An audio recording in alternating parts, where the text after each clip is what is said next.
में बड़े प्यार से कहिए ओम शांति।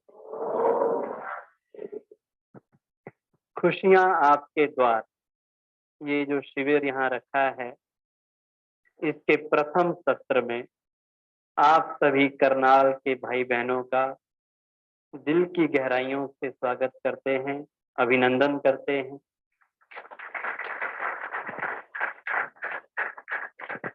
इस शिविर के द्वारा आपको बहुत कुछ जानने को, बहुत कुछ सीखने को मिलेगा और मैं उम्मीद करता हूं कि जीवन में आने वाली चुनौतियों का कैसे हम हंसते हुए उन्हें पार करें, वो तरीका आप यहाँ से सीखेंगे।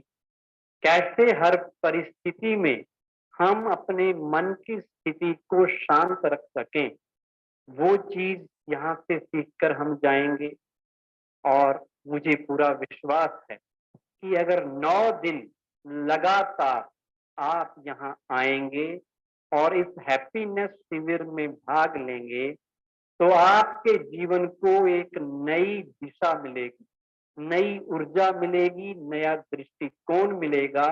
और जब आप यहाँ से जाएंगे तो आपके चेहरे पे इतनी मुस्कुराहट आएगी, इतनी खुशी आएगी कि घर वाले आपसे ये पूछने के लिए मजबूर हो जाएंगे कि आपकी खुशी का राज क्या है। कहाँ से सीखा आपने मुस्कुराना, कहाँ से आपके चेहरे पे इतनी रौनक आ गई। कहते हैं मुस्कुराहट आपके चेहरे की कीमत बढ़ाने का सबसे आसान तरीका है। जो व्यक्ति मुस्कुराता है उसे देख के मुस्कुराती है दुनिया।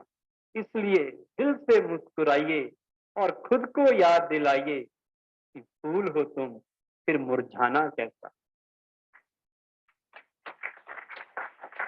खुशी में मुस्कुराने की अदा हर किसी को फिदा कर देती है और जीवन के गमगीन लम्हों को हमसे जुदा कर देती है।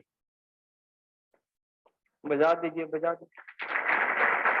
2 चीजों पे अभी तक किसी ने टैक्स नहीं लगाया है, एक ताली बजाने पे और एक मुस्कुराने पे। तो इस शिविर में आपने जब अच्छा कोई बात लगे तो ताली बजानी है और मुस्कुरा के बजानी है, दोनों चीजें कायम रखनी है। कहते हैं मुरझाए हुए फूलों को लबों से लगाता नहीं कोई, इसलिए मुरझाना नहीं है। मुरझाए हुए फूलों को लबों से लगाता नहीं कोई और मायूस चेहरों के नजदीक आता नहीं कोई। जब आप मुस्कुराएंगे सारी दुनिया आपके साथ मुस्कुराएगी और जब आप रोएंगे तो अकेले रोना पड़ता है। तो क्यों रोए फिर? मुस्कुराना अच्छी बात है ना। कहते छोटा बच्चा होता है ना, दिन में कोई कहता 250 बार, कोई कहता 300 बार मुस्कुराता है और जैसे जैसे हम बड़े होने लगते हैं ना तो मुस्कुराना भूल जाते हैं। ऐसी शक्ल बना के बैठते हैं कि दूसरे को डर लग जाए और कई लोग मुस्कुरा जाएं तो उनको डर लगने लग जाता है कि पता नहीं क्या मतलब है, क्यों मुस्कुरा रहा है आज मेरी तरफ देख के। तो स्माइल तो नेचुरल चीज है, प्रभु का वरदान है मुस्कान, और बिना पैसे की सौगात है जो आप किसी को भी दे सकते हैं। और वो सारे सुख जो लाखों रुपए खर्च करके भी नहीं मिलते, वो आप केवल मुस्कुराने से प्राप्त कर सकते हैं। Smile is a curve which make many things straight. एक ऐसा कर्व है जो कई चीजों को सीधा कर देता है। इसलिए मुस्कुराना बहुत जरूरी है। मुरझाने के बजाय मुस्कुराना जरूरी है, क्योंकि खुशी एक ऐसी दौलत है जिस दौलत के आगे दुनिया की सारी दौलतें फीकी हैं। आप कितना भी पैसा कमा लो, खुशी खरीद सकते हैं कहीं? किसी दुकान पे हैप्पीनेस मिलती है, कहीं पर इसकी बार्गेनिंग होती है, क्रय विक्रय होता है। ये तो उनको मिलती है जिनके मन साफ होते हैं, जिनके मन निर्मल होते हैं, मन स्वच्छ होते हैं, जो दूसरों के लिए अच्छा सोचना जानते हैं, जिनके संस्कार पवित्र होते हैं, जो शुद्ध हृदय रखते हैं। ये खुशी तो, ये दौलत उन लोगों को नसीब होती है। और हैप्पीनेस सबसे बड़ा टॉनिक भी है। आप कितने भी टॉनिक खा लो, वॉर्नवीटा, पता नहीं च्यवनप्राश, ये वो, हॉर्लिक्स, लेकिन अगर खुशी का टॉनिक खा लो, सारे टॉनिक फीके पड़ जाएंगे। खुशी सबसे बड़ी पर्सनैलिटी भी है। आप कितने भी अच्छे कपड़े पालो, टाई लगा के, कोट पैंट पहन के घूमते रहो, लेकिन चेहरा अगर उदास है तो मजा आएगा। और अगर आपने सिंपल कपड़े भी पाए हुए हैं पर हर किसी को देख के मुस्कुराते हो, खुश रहते हो, तो उसकी पर्सनैलिटी बड़ी या पैंट कोट वाले की पर्सनैलिटी बड़ी? मुस्कुराने वाले की ना। तो बस इस शिविर में हमने मुस्कुराना सीखना है, खुशी के गीत गुनगुनाना सीखना है और चेहरा खिलखिलाना सीखना है। खुशियां हमारे द्वार पर दस्तक दे चुकी हैं, अब जरूरत है उनको अंदर करने की। तो मैं आपको पूरे तरीके बताऊंगा, बहुत से मंत्र बताऊंगा, बहुत से टिप्स दूंगा कैसे खुशी जीवन में आ सकती है। बहुत सी बातों का ध्यान हमें रखना पड़ेगा, तभी आएगी ना। कोई मंत्र तो है नहीं एक चीज का कि मैंने फेंका सारे खुश हो गए, तो थोड़ी देर के लिए होंगे। लेकिन परमानेंट हैप्पीनेस क्या है, सदा काल की खुशी क्या है, उसका महामंत्र ये शिविर आपको देगा। इस शिविर से आप जानेंगे कि जितनी भी हमारे जीवन में चिंताएं हैं, परेशानियां हैं, उलझने हैं, उनका हल कहाँ पर है। क्या वो हल बाहर है या मेरे अंदर है? अगर मेरे अंदर है मेरी समस्याओं का समाधान, तो वो मैंने कैसे निकालना है, वो आपको ट्रेनिंग दी जाएगी। बहुत सी बातें हम करने वाले हैं इस शिविर के अंदर। 9 दिन आप देखेंगे, हर दिन आपको अलग तरीके से, अलग तरह का ज्ञान, अलग तरह की समझ कई तरीकों से बताई जाएगी। आज का टॉपिक है खुशियों से दोस्ती, कल फिर दूसरा टॉपिक लेंगे। तो सबसे पहले तो मैं आपका माउंट आबू की धरती से, ब्रह्मा कुमारी की हेडक्वार्टर की तरफ से आप सबका अभिनंदन करना चाहूंगा, स्वागत करना चाहूंगा। आप इस शिविर में आए, आप महान सौभाग्यशाली हैं, क्योंकि परमात्मा के घर में आना ये बड़े भाग्यशाली आत्मा की निशानी। यहाँ सब नहीं पहुंचते। जो भी हमारे यहाँ के भाई बहने हैं, उन्होंने कितना प्रचार किया, कितने कार्ड बांटे, कितने पैम्पलेट बांटे, कितने होर्डिंग लगाए, लेकिन यहाँ वही पहुंचे जिनके पुण्य के खाता काफी भरा हुआ है, जिनको भगवान ने मोहर लगा दी कि अब आप आज के बाद आप खुश रहने वाले हैं, जिन्हें खुशी का वरदान मिलने वाला है, वही यहाँ पहुंचे हैं। तो आप अपने आप को भाग्यशाली समझिए। मैं बहनों से निवेदन करूंगा कि सबको तिलक लगाया जाएगा अभिनंदन के रूप में, एक बहुत सुंदर गीत बजेगा अभिनंदन का, और सबको एक एक पुष्प दिया जाएगा, ताकि आप याद रखें कि हमारा अभिनंदन हुआ है। स्टेज वालों को तो पहले ही अभिनंदन हो गया, लेकिन हमारे लिए जितने स्टेज के मेहमान इम्पोर्टेंट हैं, उससे भी ज्यादा आप इम्पोर्टेंट हैं। एक बहुत बड़े बिजनेसमैन रहते थे। उस बिजनेसमैन ने उस शहर के सबसे महंगे इलाके में बहुत बढ़िया बंगला बनाया। इतना बढ़िया बंगला बनाया कि वो व्यक्ति रात दिन उस बंगले को देखता रहता था और उस बंगले से बहुत प्यार करता था। और उस बंगले की चर्चा सारे शहर में हुई और लोग उसको खरीदने के लिए भी उसके पास आए। और किसी किसी ने तो जितना प्राइस उसने लगाया था बनाने में, उससे डबल प्राइस ऑफर कर दिया कि ये बंगला हमें बेच दो। लेकिन बिजनेसमैन ने बंगला नहीं बेचा। कुछ दिनों के बाद वो बिजनेसमैन अमेरिका घूमने के लिए 1 महीने के लिए चला गया। जब वापस आया घूम के, तो देखता है अपने शहर पहुंचकर कि सामने उसके मकान को आग लगी हुई है और मकान धुआं धुआं करके जल रहा है। 100-200 लोग इकट्ठे हुए हैं, सब उसका तमाशा देख रहे हैं। तो बिजनेसमैन को बड़ा दुख हुआ कि हाय, मैं बाहर गया और पीछे से मेरे मकान को आग लग गई। दुख का कारण ये भी था कि आग लगी, और दुख का कारण ये, उससे भी बड़े दुख का कारण ये था कि किसी ने डबल प्राइस ऑफर किया था। काश मैं मकान बेच देता तो मेरा नुकसान नहीं होता। दुखी हृदय के साथ आंखों में आंसू लिए मकान को देख रहा था। इतने में पुराने वाले मकान से बेटा, उसका छोटा बेटा बाहर आया। पिताजी आप क्यों रो रहे हैं? अरे पता नहीं, मकान जल रहा है और तुम कुछ कर नहीं रहे। रोऊंगा नहीं तो और क्या करूंगा। बेटा कहता पिताजी घबराइए मत। जब आप बाहर गए ना, एक आदमी आया, उसने कहा ये मकान मैंने खरीदना है और उसने 3 गुना रेट दे दिया। मैंने आपको बिना बताए सौदा तय कर दिया और मकान बेच दिया। तो जैसे आप ताली बजा रहे हैं, ऐसी ताली उस बिजनेसमैन के अंदर भी बजी। पहले वो रो रहा था, अब मुस्कुराने लगा। और जैसे वो 100 लोग तमाशा देख रहे थे, वो भी देखने लगा।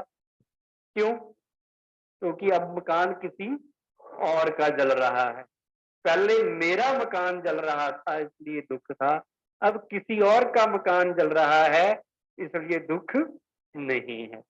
अभी 5 मिनट बीते थे, अभी मुस्कुरा ही रहा था।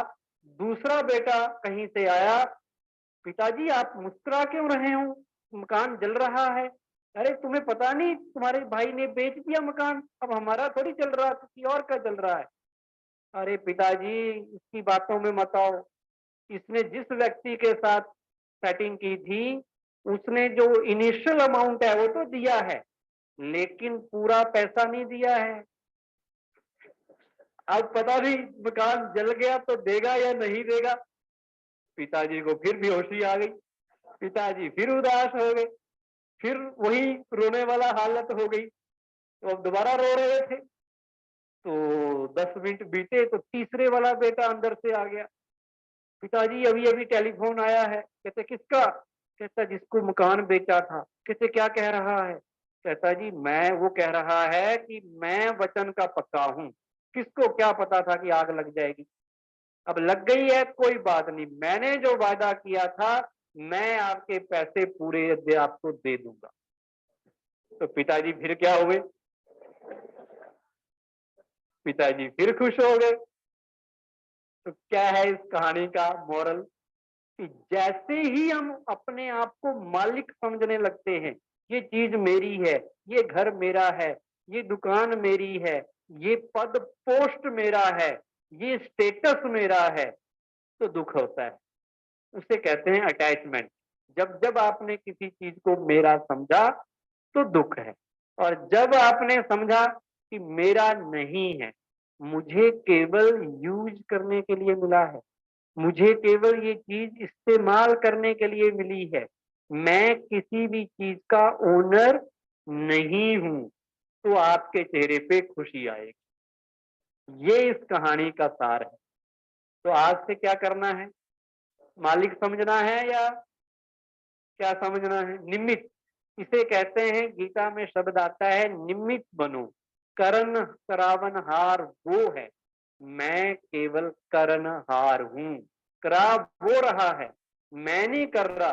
जब मैं कर रहा हूं ये भान आएगा, खुशी गायब हो जाएगी। तो जो भी काम करो ऊपर वाले को सौंप दो। जो कुछ जीवन में मिले विधाता की देन समझो, प्रभु का प्रसाद समझो, अपना नहीं समझो। इस दुनिया में हर चीज हमें यूज करने के लिए मिली है। मान लो आप कहीं ट्रैवलिंग पे जाते हैं, कहा भी जाता है दुनिया एक मुसाफिर खाना है, दुनिया एक सराय है। तो कहीं आप जाते हैं ट्रैवलिंग पे, 5 दिन कहीं होटल में ठहरते हैं, तो 5 दिन आपका एड्रेस क्या होगा? वही होटल, वही टेलीफोन नंबर आपका, वही कमरा नंबर। लेकिन क्या वो कमरा आपका परमानेंट है? वो आपको यूज करने के लिए मिला है। 5 दिन बाद कोई और वहां आ जाएगा। उसी तरह जीवन की सारी चीजें, आप कहेंगे मैंने इतनी मेहनत की, सारी उम्र की कमाई लगा दी, तब मकान की रजिस्ट्री हुई है, और आप कहते हो मेरा मकान नहीं है।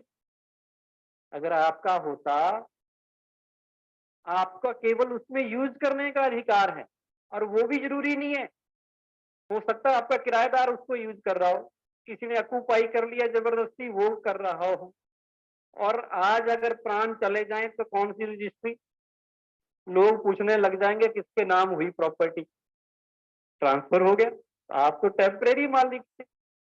अगर आपने उसको अपना समझा तो दुख हो। जैसे मान लो आप अपने घर में रह रहे हैं और एक व्यक्ति होटल में रह रहा है। होटल में रहता है, साथ वाले कमरे में कोई जोर से कील ठोक रहा है।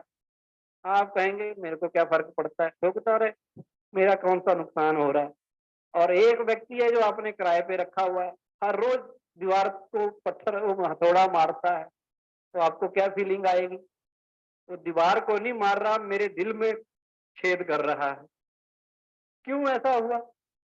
क्योंकि आपकी अटैचमेंट है अपनी चीज के प्रति। अटैचमेंट दुख देती है, इसलिए डिटैच होना सीखना है। हम कहते हैं डिटैच्ड ऑब्जर्वर बनकर देखो, साक्षी होकर देखो। जैसे एक बैंक में कैशियर होता है, करोड़ों रुपए गिनता है, पर क्या वो उसका मालिक होता है? वो गिनता है, लेकिन अपने को इंस्ट्रूमेंट समझता है कि मेरा काम गिनना है, ना कि जेब में डाल के घर ले जाना। मैं मालिक नहीं हूं। डॉक्टर के पास जाइए आप, हॉस्पिटल में कितनों के ऑपरेशन करता है, कितनों के इलाज करता है।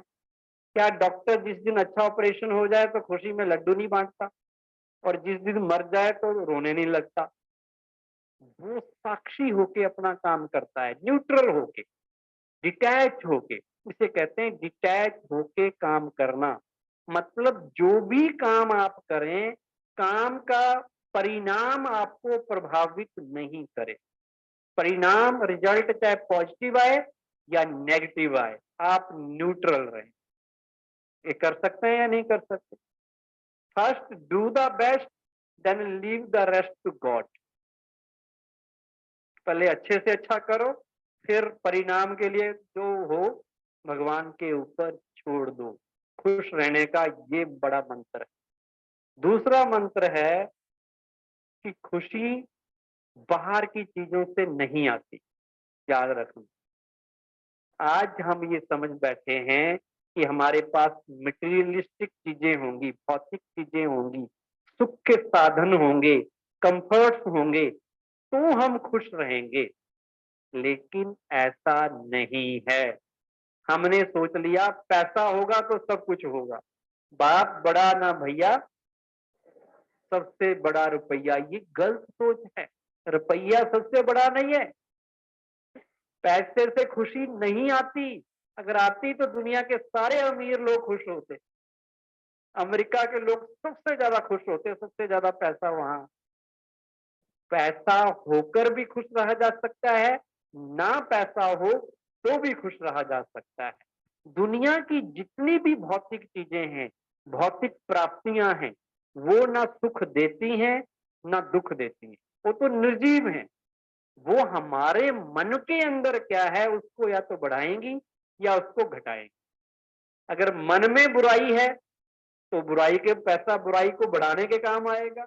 अगर मन में अच्छाई है, वही पैसा आपको अच्छे रास्ते पे भी चलाएगा, आपकी अच्छाई को बढ़ाएगा।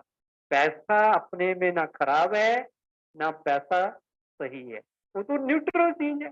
ऐसी कुर्सी है, कुर्सी आपको सुख भी दे सकती है, दुख भी दे सकती है। टूट जाए अचानक तो अचानक गिर जाओगे। आपका शरीर है, कभी कभी सुख देता है, पर जब बिगड़ जाए, बीमारी आ जाए तो दुख देता है। तो याद रखना, कोई भी बाहर की चीजें ना सुख देती हैं ना दुख देती हैं। सुख और दुख हमारे मन पे चलने वाले विचारों पर डिपेंड करता है। अगर मन में कीड़ा है, जैसे आप बाहर से सब्जी खरीदिए, बाहर से चमका रखी हो, पॉलिश कर रखी हो सेब, आजकल लेमिनेटेड सेब आते हैं, बाहर से लगेगा बड़े चमक रहे हैं, अंदर चाहे कीड़ा हो।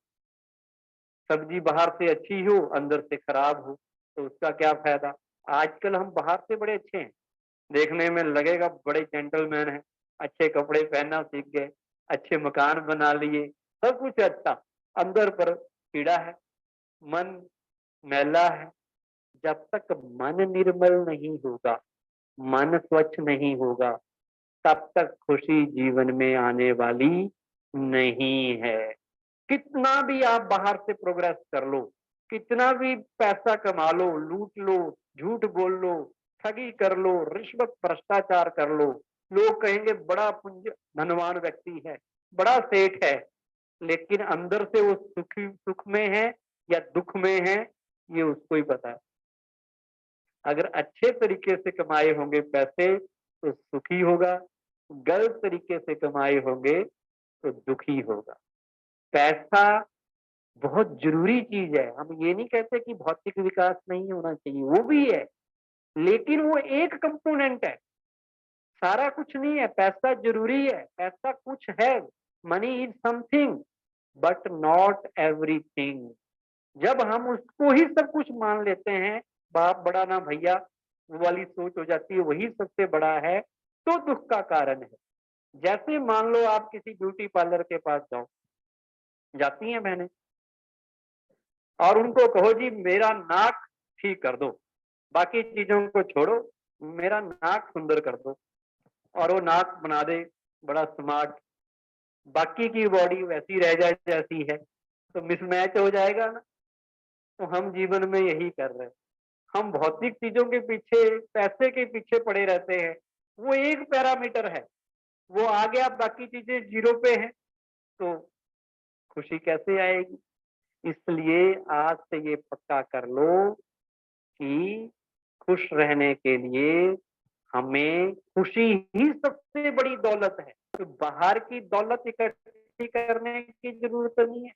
एक बार एक मुंबई में कुछ अर्धनग्न बच्चे कागज के ढेर को कुरेद रहे थे, झोंपड़ियों के बच्चे होते हैं ना, झुग्गी झोंपड़ियों के बच्चे, तो कागज के ढेर को देख रहे थे, कुछ कुरेद रहे थे। एक फॉरेन का जर्नलिस्ट आता है और उनके फोटोग्राफ लेने लगता है, तो एक इंडिया का देशभक्त व्यक्ति जो अपने आप को बड़ा देशभक्त समझता था, उसका कैमरा छीन लेता है कि मैं तुम्हें फोटो नहीं लेने दूंगा। तो कहता क्यों नहीं लेने दूंगा, कहते तुम हमारे यहाँ के फोटो लेके बाहर अपने देश में ले जाते हो और ये बताते हो कि भारत बड़ा गरीब देश। वो कहता जी नहीं, मैं इसलिए फोटो नहीं ले रहा कि भारत गरीब देश है, मैं इसलिए फोटो ले रहा हूँ कि हमारे देश में लोग मुस्कुराते ही नहीं है, और भारत में गरीब भी मुस्कुराता है। मैं अपने देश वालों को बताना चाहता हूं कि भारत में गरीब भी मुस्कुराते हैं। और आपने देखा होगा, खुशी केवल अमीरों की स्टैंप नहीं है कि उनको ही मिलती है, किसी को भी मिल सकती है। तो इसलिए पैसा है तब भी खुश रहा जा सकता है, नहीं है तो और ज्यादा रहा जा सकता है। पैसा सेकेंडरी है, प्राइमरी हमारी खुशी है। ये एक बात ये हो गई। दूसरी बात मैं ये समझा देता हूँ कि जीवन में जब जब खुशी को नजर लगी, उसका सबसे बड़ा कारण ये हुआ कि हमने दूसरों से अपनी तुलना करनी शुरू कर दी, दूसरों से कंपैरिजन भेंट करना शुरू कर दी। इसके पास ये है, मेरे पास नहीं है, इसके पास ज्यादा है, मेरे पास कम है। या तो तुलना करने के दो वो है, या तो हमें अभिमान आएगा मेरे पास अगर ज्यादा हुआ, अगर कम हुआ तो हीन भावना आएगी, और दोनों ही दुख के कारण। अगर आप अपना रोल, आपको कौन सा कर्म करने को मिला है, उसकी तुलना, अपने साधनों की तुलना, अपने जीवन में हुई प्राप्तियों की तुलना दूसरों से करते रहेंगे तो चेहरा कभी भी मुस्कुराएगा नहीं, हमेशा दूसरों को देखते रहेंगे। इसके पास बड़ी बड़ी कार है, मेरे पास तो अल्टो है, अच्छा मेरे पास BMW है, ये तो छोटे वाला है, तब भी परेशानी, दोनों जगह ही परेशानी है ना। तो तुलना करना फालतू की चीज है। हमें दूसरों की जर्नी का पता ही नहीं है, कहाँ से दूसरे ने शुरुआत की। मेरी जर्नी का स्टार्टिंग पॉइंट क्या है, दूसरे की जर्नी का स्टार्टिंग पॉइंट क्या है। जब दोनों के स्टार्टिंग पॉइंट अलग हैं तो जहां पहुंचेंगे वो भी तो अलग अलग होंगे। तो तुलना क्यों करें। अगर हम अपने जीवन की तुलना दूसरों से करते हैं, इसका मतलब है हम अपनी इंसल्ट कर रहे हैं। हर एक पात्रधारी इस दुनिया में यूनिक है, अलग है, एक का रोल दूसरे से नहीं मिल सकता, और सबकी इंपॉर्टेंस है। यहाँ प्राइम मिनिस्टर भी चाहिए तो पीएन भी चाहिए, यहाँ सफाई करने वाले भी चाहिए तो बड़े बड़े काम करने वाले साइंटिस्ट भी चाहिए, सबका रोल है। हम कहें ये तो सफाई करते हैं, अरे नहीं करेंगे जिस दिन तो पता चलेगा सड़कों का क्या हाल होगा, गली मोहल्लों में कितनी गंदगी फैल जाएगी। हर एक का रोल है, इसलिए कोई काम छोटा नहीं, कोई काम बड़ा नहीं। काम किस ढंग से किया जाता है वो बताता है कि ये काम छोटा था या बड़ा था। ढंग इंपॉर्टेंट है। एक व्यक्ति चाय पिलाता है, वेटर बना हुआ है, लेकिन वेटर बन के होटल में इस तरह से पेश करता है अपने आइटम कि जो जहाँ गया होता है वहां पर खाने के लिए कुछ वो इम्प्रेस हो जाता है उसकी बातें सुनकर। तो काम तो वेटर का ही है। कुली का काम एक फिल्म में कुली नंबर 1, अमिताभ बच्चन कुली बनता है, तो लेकिन लोग कहते हैं भाई रोल तो कुली कुली हो तो अमिताभ बच्चन की तरह, क्योंकि वो रोल इतना अच्छा प्ले करता है। तो रोल कैसे आप कर्म एक्ट करते हैं वो इम्पोर्टेंट है, ना कि कौन सा कर्म हम कर रहे हैं। और कभी भी दूसरों से तुलना करना मतलब अपनी संतुष्टता को छोड़ना। संतुष्टता सबसे बड़ा खजाना है। जिसके पास संतुष्टता है सर्व धन उसके पास आ जाते हैं, किसी चीज की कमी नहीं होती। कहते 5 उंगलियों में एक बार लड़ाई होगी। हाथ में 5 उंगलियां है ना, किसी के 6 तो नहीं, 5 ही है ना। तो पांचों आपस में लड़ने लगी और कहने लगी मैं बड़ी मैं बड़ी मैं बड़ी। सबसे पहले ये छोटे वाली, इसने अपना क्लेम किया। कहती जी जब श्री कृष्ण भगवान ने गोवर्धन पर्वत उठाया तो किसके ऊपर उठाया? खुशियों के गीत सदा दिल पे गाए जा, खुशियों के गीत सदा दिल पे गाए जा, मुश्किलों में भी सदा तू मुस्कुराए जा। खुद पे भरोसा कर खुदा पे यकीन, खुद पे भरोसा कर खुदा पे यकीन, अजमा में कामयाबी तू झुकाएगा। खुशियों के गीत सदा दिल से गाएगा, मुश्किलों में भी सदा तू मुस्कुराएगा। खुशियों के गीत सदा दिल से गाएगा, खुशियों के गीत सदा दिल से गाएगा।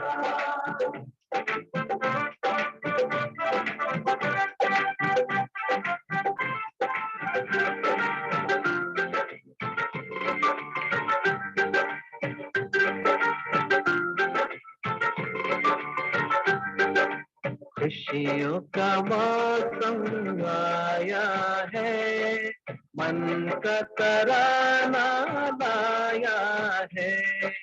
खुशियों का मौसम आया है, मन का तराना लाया है। दिन भर करना मन के रंग, मन की महफिल में सजाया है। झूमती है दिशाएं, हवाएं गुनगुनाए, साथ सुरों में गाए, बहकती है फिजाएं। खुशियों का मौसम आया है, मन का तराना आया है। खुशियों का मौसम आया है, मन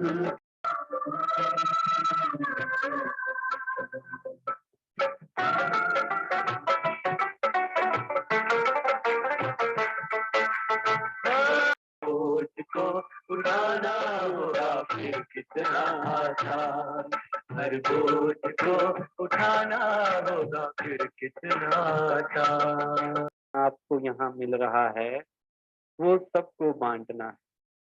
मिल रहा है खुशी का खजाना। वैसे एक खजाना होता कहाँ है?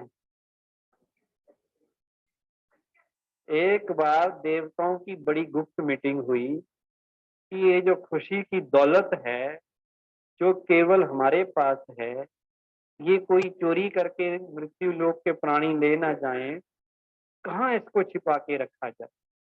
तो एक देवता ने सजेस्ट किया कि इसको दुनिया की सबसे ऊंची चोटी में छिपा दो, मिलेगी ही नहीं। दूसरा देवता खड़ा हो गया, कहते भाई आजकल का इंसान बड़ा तेज है, वो माउंट एवरेस्ट पे भी पहुंच गया है, ढूंढ के ले आएगा। तीसरे देवता ने कहा कि इसको समुद्र की गहराई में छिपा दो। तो एक और देवता खड़ा हो गया कि भाई वहां भी काम नहीं चलेगा, इंसान ने ऐसी पनडुब्बियां बना दी हैं कि वो समुद्र के अंदर भी कोई जगह बची नहीं है जहां वो पहुंचा ना हो।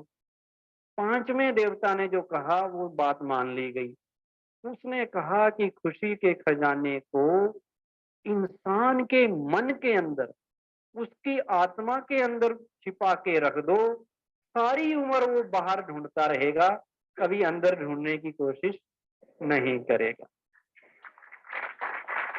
और ये बात 100% सही सिद्ध हुई कि भीतर की खुशी से अनजान व्यक्ति खुशी की तलाश में कहाँ जा रहा है? Hotel, club, party, cinema, TV, नए नए कपड़े, fashion, picnic place, tourist place, कहीं से मिल जाए खुशी। लेकिन उसे पता नहीं है कि खुशी की दौलत तो अंदर ही छिपी हुई है। खुशी तो हमारी अंतरात्मा का गुण है, ये तो अनुभूति की चीज है, ये कोई भौतिक चीज नहीं है जो भौतिक पदार्थों से लाई जाए। ये तो नॉन मटेरियल है, ये भौतिक चीजों से मिलने वाली नहीं है। और खुशी हर एक की जरूरत है, हर एक की रिक्वायरमेंट है। चाहे वो कितने, कोई डाकू है, चोर है, आतंकवादी है, दूसरों से गुस्से से पेश आता है, पर वो भी सोचता है कि लोग उससे प्यार से बात करें, लोग उसको खुश रखें, चाहे वो दूसरों को कितना ही दुख देता हो, क्योंकि खुशी आत्मा का मूल गुण है। और जब वो खुशी अंदर से नहीं मिलती, सच्चे तरीके से नहीं मिलती, तो फिर वो झूठे वाला नकली तरीका ढूंढता है। व्यक्ति, वस्तु, वैभव, इन तीन चीजों के पीछे पड़ के, मैन, मनी और मटेरियल, इन तीनों के पीछे पड़ के सोचता है कि शायद यहाँ से खुशी मिल जाए। अच्छे अच्छे कपड़े पहनेगा, फैशन वाले ब्रांडेड शूज पाएगा, ताकि लोग कहें वाह आप तो आप ही हैं, आप जैसा कोई नहीं है। और कोई झूठी तारीफ हमारी कर दे तो हमें लगता है ये आदमी है जो मुझे पहचानता है। झूठी तारीफ सुन के क्यों खुश होते हैं? क्यों खुश होते हैं? क्योंकि अंदर से खुश तो है नहीं, खुशी चाहिए, इसलिए कोई तारीफ भी कर दे तो अच्छी लगती है। अब आपने नकली वाली खुशी के पीछे नहीं जाना है, असली वाली खुशी को ढूंढना है। वो खुशी है आनंद, परमानेंट हैप्पीनेस, सदा काल की खुशी। जब हमारा मन अच्छे विचारों में रमन करने लगता है, जब मन में इतनी पॉजिटिविटी आ जाती है, सकारात्मकता आ जाती है, जब सोच अच्छी बन जाती है, तो खुशी के फवारे ऑटोमेटिक अंदर से फूटने लगते हैं, अंदर से खुशी आती है। वो खुशी हम आपको सिखाने वाले हैं कि बाहर की खुशी मिले या ना मिले कोई फर्क नहीं पड़ता, बाहर की चीजें मिले या ना मिले, मेरे पास कुछ हो या ना हो, मेरे पास जो पद पोस्ट स्टेटस आज है, कल रहे या ना रहे, गाड़ी हो या ना हो, मकान हो या ना हो, मैं रह सकता हूँ। कुछ भी ना हो तब तो भी मैं खुश रह सकता हूँ। आज से ये पक्का कर लो, कुछ भी हो जाए पर मैं खुशी को जाने नहीं दूंगा। खुशी मेरी अपनी चीज है, अपनी अमानत है, अपनी प्रॉपर्टी है। कोई चोर आए और आपके घर से आपका प्रेशर कुकर उठा के ले जाए, उठा के ले जाने देंगे? आपका पतीला उठा के ले जाने लगे, आप रोकेंगे? तो आप सोचो वो आपकी चीज है, तो खुशी आपकी चीज है। कोई कुछ भी बोले आपने डिस्टर्ब नहीं होना। कोई आपकी तारीफ करे, निंदा करे, स्तुति करे, जय हो, पराजय हो, लाभ हो, हानि हो, हर परिस्थिति में एक जैसा रहना। जीवन का रिमोट कंट्रोल दूसरों के हाथों में नहीं देना है। दूसरा अच्छा बोले तो आप आसमान में उड़ने लग गए, और उसने कहा तुम तो बड़े बेकार हो, तो गुब्बारे की हवा निकल गई और नीचे गिर गया। तो इसका मतलब रिमोट कंट्रोल किसके पास है? रास्ते में जाता जाता रिक्शे वाला आपकी खुशी छीन लेता है। इतने हम कमजोर हो गए हैं कि रिक्शे वाला कुछ कह दे वहीं खुशी गायब हो जाती। कोई भी व्यक्ति हमारी खुशी छीन के चला जाता है और हम देखते रहते हैं। लेकिन आज से पक्का करना है, प्राण जाए पर वचन ना जाए, प्राण जाए पर खुशी ना जाए। मेरे साथ बोलो सब, प्राण जाए खुशी ना जाए, कुछ भी हो जाए हम खुश रहेंगे। तो आपको आज हम अभी होमवर्क भी देने वाले हैं, और जो अच्छी अच्छी बातें थोड़ी थोड़ी आज सुनाई ना, आज ज्यादा नहीं सुनाई, कल से और ज्यादा सुनाएंगे, क्योंकि पहले दिन ज्यादा हैवी डोज नहीं देनी चाहिए ना। तो धीरे धीरे एक तो आप नियम बना लो, हर रोज आना है, पक्का नियम है सबका, 9 के 9 दिन आपने आना है। दूसरा नियम बना लो, हर एक के हाथ में कॉपी पेन होना चाहिए, क्योंकि जो सुना है वो सुन के कहीं एक कान से सुन के दूसरे से निकल ना जाए, तो जो अच्छी बातें लगे वो नोट करनी है, लिखनी है, घर में जाके उनको रिवाइज करना है, पढ़ना है एक स्टूडेंट की तरह। तो आपको वो बातें अंदर आत्मसात होंगी, तब वो आपकी जीवन का हिस्सा बनेंगी। केवल सुनने से कोई पहलवान नहीं बनता। मैं आपको लेक्चर दे दूं, ऐसे खुश रह सकते हो, ऐसे खुश रह सकते हो, प्रैक्टिस करनी पड़ेगी। और प्रैक्टिस तब करोगे जब याद रहेगी बात, और याद रखने का तरीका है उसको एज ए अच्छा स्टूडेंट बन के उसको लिखना है। तो ये एक काम आपने करना है। दूसरा आपने ये करना है कि जब आप यहाँ से जाएंगे, जो अच्छी चीजें सीखी वो दूसरों को भी सुनानी है, वो फिर पक्की हो जाएंगी आप। और घर में जो आपके परिवार के लोग हैं, आसपास के लोग हैं, आप चाहते हैं कि आपके पूरे परिवार का माहौल खुशनुमा बने, रिश्तेदार भी खुश हो जाएं, मित्र भी खुश हो जाएं, तो उनको भी प्रेरित करके कल यहाँ लाना है। लाएंगे या नहीं लाएंगे? उनको कहना है कि एक भाई जी बहुत दूर से आए, 1000 किलोमीटर की दूरी तय करके अरावली पर्वतमाला के जो सबसे ऊंची चोटी है माउंट आबू, वहां से खुशियां बांटने के लिए आए। तो आपने अगर अपना झोली खुशी से भरनी है तो बिना कोई पैसा दिए हमारे साथ चलिए, आपके जीवन में खुशियां आ जाए।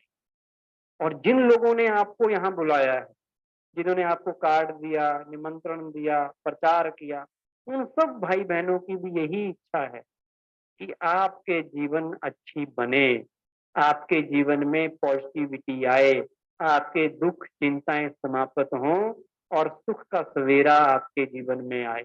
इसलिए उनका भी धन्यवाद कीजिए ताली बजा के। तो कल जब आप आए, कल संडे है, इसमें टॉनिक लिखा हुआ है, टॉनिक। टॉनिक से थोड़ी सेहत अच्छी हो जाती है, तो ये खुशी का टॉनिक है, ये हर रोज आपको मिलेगा। ये पॉजिटिव संकल्प है, ये एक पॉजिटिव थॉट्स हैं, इसमें 2 3 4 थॉट लिखे हुए। इनको अगर आप याद रखेंगे तो खुशी आपकी कायम रहेगी। तो ये होमवर्क के रूप में आपको मिला है। मैं अभी आपको इसको रिवाइज कराऊंगा, और घर जाके आपने इसको भी 2 4 बार पढ़ लेना है ताकि आपको याद रहे। ठीक है? और लास्ट में फिर हम 1 मिनट के लिए मेडिटेशन करेंगे। तो सभी अपना हाथ आगे कर लें, और जो मैं बोलूंगा वही आपने भी बोलना है, जो टॉनिक इसमें लिखा हुआ है। सबको मिल गया ये? Very good. मैं खुशी के खजाने से संपन्न आत्मा हूँ, मुझे हर हाल में खुश रहना है।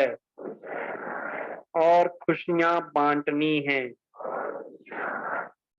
मेरी खुशी मुझसे कोई छीन नहीं सकता। जब तक जीना है मुझे खुश रहना है। मुझ जैसा खुशनसीब कोई नहीं है। तो एक बार हाथ ऊपर करके कहो, मुझ जैसा खुशनसीब। Very good.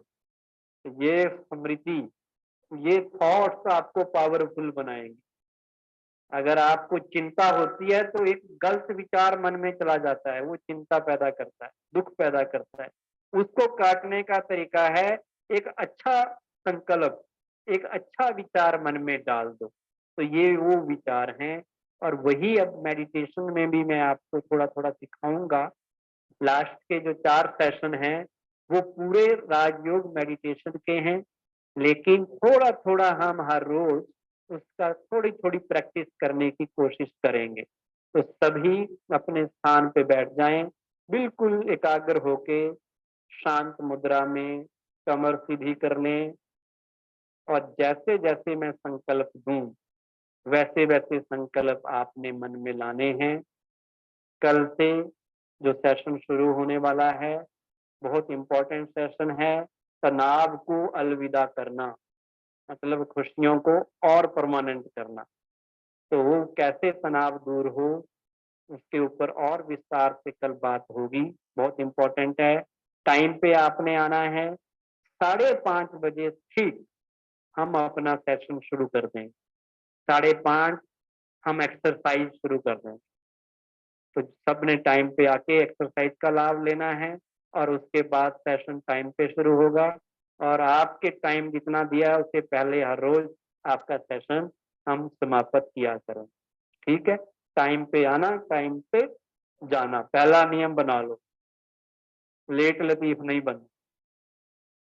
तो अब जैसा मैं संकल्प आपको दे रहा था, आंखें बंद कर लें चाहें, और जैसे जैसे मैं कहूँ वैसे वैसे थॉट अपने मन में लाने हैं।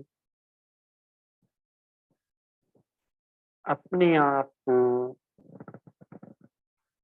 बिल्कुल एकांत में, शहर की हलचल से दूर शांत स्थान पर ले जाएं। सुंदर सा बगीचा, रंग बिरंगे फूल खिले हुए हैं, पंछियों की संगीत में आवाज को सुनने का प्रयास करें।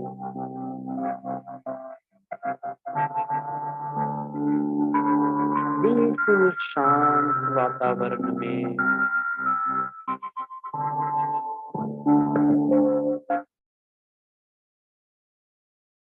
अपने आप को ये विचार दे कि आज से मुझे सच्ची खुशी का ठिकाना मिल गया है। मैं आज तक खुशी को ढूंढ रहा था धन दौलत में, मित्र संबंधियों में, मकान, दुकान और पकवान में।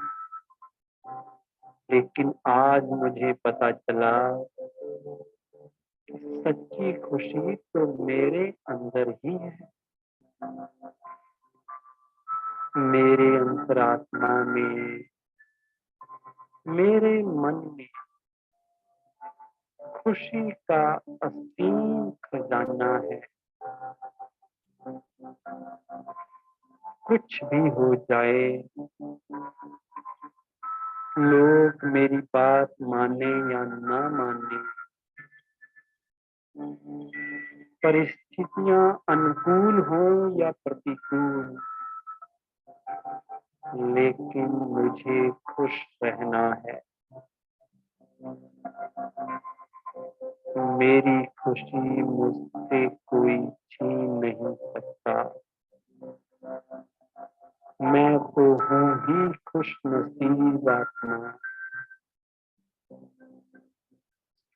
भगवान मुझे वरदान दे रहे हैं खुश रहने का।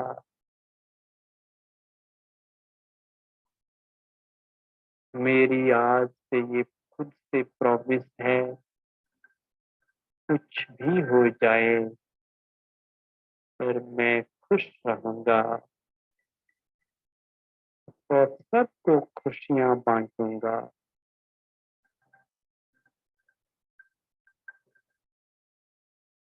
महसूस करें मेरे चारों ओर खुशियां ही खुशियां हैं। मेरे परिवार में प्यार ही प्यार है। सब अच्छे लोग हैं मेरे आसपास। सब जगह खुशियां ही खुशियां हैं।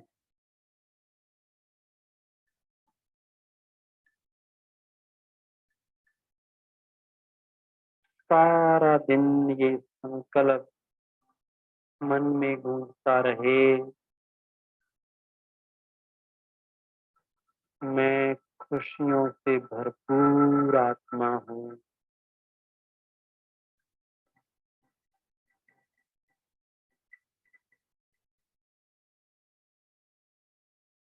कुछ भी हो जाए मैंने अपनी खुशी को जाने नहीं देना है।